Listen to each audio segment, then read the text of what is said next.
আসসালামু আলাইকুম রহমতুল্লাহি আবরাকাতু। আলহামদুলিল্লাহ ওসসালাতু ওয়াসসালামু আলা রাসূলিল্লাহ বাদ। সুপ্রিয় দর্শক শ্রোতা ভাই বোন, আজ আখেরি চাহার সোমবার।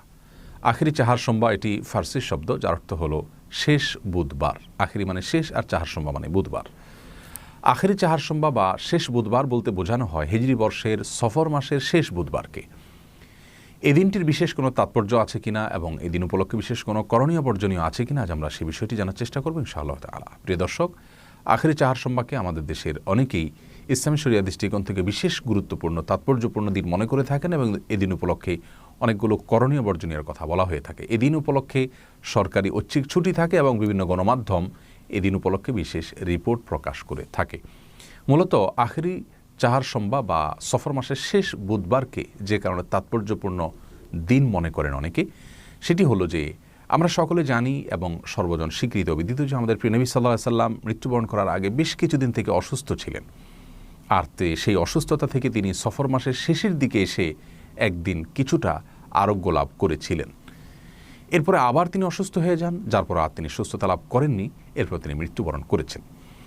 তাহলে সফর মাসের শেষের দিকে তিনি সুস্থতা লাভ করেছেন একদিন এসে, সে বিষয়ে কারোর কোনো দ্বিমত নাই এবং বিষয়টি সুবিদিত এবং সুপ্রমাণিত।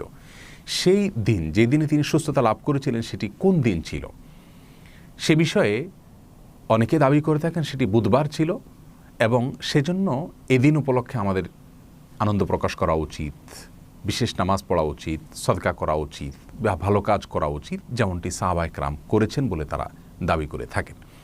মূলত প্রিয় নবী সাল্লাল্লাহু আলাইহি সাল্লাম সফর মাসের শেষের দিকে এসে সুস্থতা লাভ করেছেন, এটি সত্য হলেও সে দিনটি কি বার ছিল এরকম কোনো সুনির্দিষ্ট বারের কথা রাসূল করিম সাল্লাল্লাহু আলাইহি সাল্লাম থেকে বর্ণিত বা সাহাবায়ে কেরাম থেকে বর্ণিত কোনো হাদিস থেকে আমরা জানতে পারি না। অর্থাৎ বুধবারের এই দিনটিতেই তিনি সুস্থতা লাভ করেছেন, এই বিষয়টি সম্পূর্ণ ভিত্তিহীন এবং মন গড়া এবং অপ্রমাণিত একটি বিষয়। বরং হাফেজ ইবনে হাজার আসকালানী রাহিমাহুল্লাহ এবং হাফেজ ইবনে কাসির রাহিমাহুল্লাহ ইসলামের ইতিহাসে দুজন পণ্ডিত পুরুষ, একজন হাদিস শাস্ত্রের মহাপণ্ডিত আর একজন তাফসীর শাস্ত্রের মহাপণ্ডিত, তারা উভয় যথাক্রমে ফাথুল বারি এবং আল বিদায়া ওয়ান নিহায়া নামক গ্রন্থে উল্লেখ করেছেন যে নবী সাল্লাল্লাহু আলাইহি সাল্লামের সফরের শেষের দিকে এসে সুস্থতা লাভ করার সেই দিনটি ছিল বৃহস্পতিবার। তাহলে বুধবার তিনি আরোগ্য লাভ করেছেন এরকম কোনো বর্ণনা, গ্রহণযোগ্য কোনো বর্ণনা পাওয়া যায় না। এটা হলো প্রথম কথা। দ্বিতীয় কথা হলো যে নবী সাল্লাল্লাহু আলাইহি সাল্লামের আরোগ্য লাভের দিনটিকে সাহাবায়ে কেরাম বিশেষভাবে উদযাপন করেছেন, এই বিষয়টি সম্পূর্ণ অসত্য। এ বিষয়ে রাসূল আকরাম সাল্লাল্লাহু আলাইহি সাল্লাম থেকে বা হাদিস গ্রন্থগুলোতে কোনো প্রকার বিশুদ্ধ বর্ণনা পাওয়া যায় না। এর পাশাপাশি এই দিনটিকে কেন্দ্র করে একজন মুসলিম হিসাবে আমাদের বিশেষ কোনো আনন্দ উদযাপন করতে হবে, আমাদের বিশেষ কোনো আমল করতে হবে, এগুলো কোনো গ্রহণযোগ্য ভিত্তি দ্বারা প্রমাণিত নয়। এ সম্পর্কে তাযকিরাতুল আওরাদ নামক একটি কিতাব এবং আমাদের দেশের মকসুদুল মুমিনিন, বালকচাঁদের খুতবা বা এই জাতীয় যে সমস্ত বইগুলো অথেন্টিক নয়, সে সমস্ত বই পুস্তকে কোনো প্রকার গ্রহণযোগ্য তথ্য ছাড়াই এ ধরনের অনেক আমলের কথা বলা হয়েছে। তার মধ্যে থেকে একটি আমল হলো যে আখেরি চাহার সোমবার বা সফর মাসের শেষ বুধবার সকালে সূর্য উদয়ের কিছুক্ষণ পর 2 রাকাত নামাজ পড়ার নির্দেশ করা হয়েছে এবং সেই নামাজের প্রথম রাকাতে সূরা ইখলাস 11 বার, দ্বিতীয় রাকাতে সূরা ইখলাস 11 বার এবং নামাজ শেষে 70 বার বিশেষ দুরূদ এবং দোয়া পাঠ করার কথা বলা হয়েছে। এরকম একটি বর্ণনা পেশ করা হয়েছে সে বইয়ে তাযকিরাতুল আওরাদে। এই বর্ণনা সম্পর্কে পাক ভারত মহাদেশের অনেক বড় একজন পণ্ডিত আলেম শেখ আব্দুল হাই আল লাখনবী রাহিমাহুল্লাহ, তিনি তার প্রখ্যাত গ্রন্থ আল আসারুল মারফুআ ফিল আখবারিল মাওদুআ নামক কিতাবে সেটিকে জাল এবং ভিত্তিহীন প্রমাণ করেছেন। এরকম আরও অনেকগুলো আমলের কথা আমরা আখেরি চাহার সোমবার উপলক্ষে শুনে থাকি, ইউটিউবে দেখা যায় এবং বিভিন্ন বক্তারা বলে থাকেন। মূলত এগুলোর কোনো গ্রহণযোগ্য ভিত্তি রাসূল করিম সাল্লাল্লাহু আলাইহি সাল্লামের কোনো হাদিস থেকে পাওয়া যায় না। তৃতীয় কথা হলো যে প্রিয় নবী সাল্লাল্লাহু আলাইহি সাল্লামের জীবনে বেশ অনেকবার বিপদ মুক্তির ঘটনা ঘটেছে।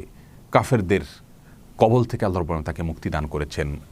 তিনি হিজরতের সময় গুহায় আশ্রয় নিয়েছেন, সেখান থেকে আল্লাহ রাব্বুল আলামিন তাকে মুক্তি দান করেছেন। বিভিন্ন যুদ্ধে বিপদের সম্মুখীন হয়েছেন, সেখান থেকে আল্লাহ রাব্বুল আলামিন তাকে নাজাত দান করেছেন। মক্কার কাফেরদের থেকে তাকে নিষ্কৃতি দিয়েছেন। অর্থাৎ তার জীবনে বিপদ মুক্তির অনেকগুলো ঘটনা ঘটেছে।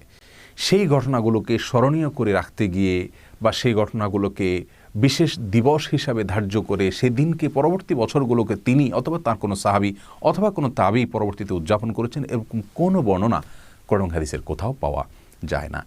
তাহলে প্রিয়নবী সাল্লাল্লাহু আলাইহি সাল্লামের আরোগ্য লাভের দিনটিকে বিশেষভাবে উদযাপন করতে হবে, এরকম কোনো বক্তব্য সঠিক নয়। সাহাবা ইকরামও করেননি, তাবিরাও করেননি, তাদের পরবর্তীতে তাবিরাও করেননি। সুতরাং প্রথম কথা হলো যে সফর মাসের শেষ বুধবারে তিনি আরোগ্য লাভ করেছেন, সেটি প্রমাণিত নয়।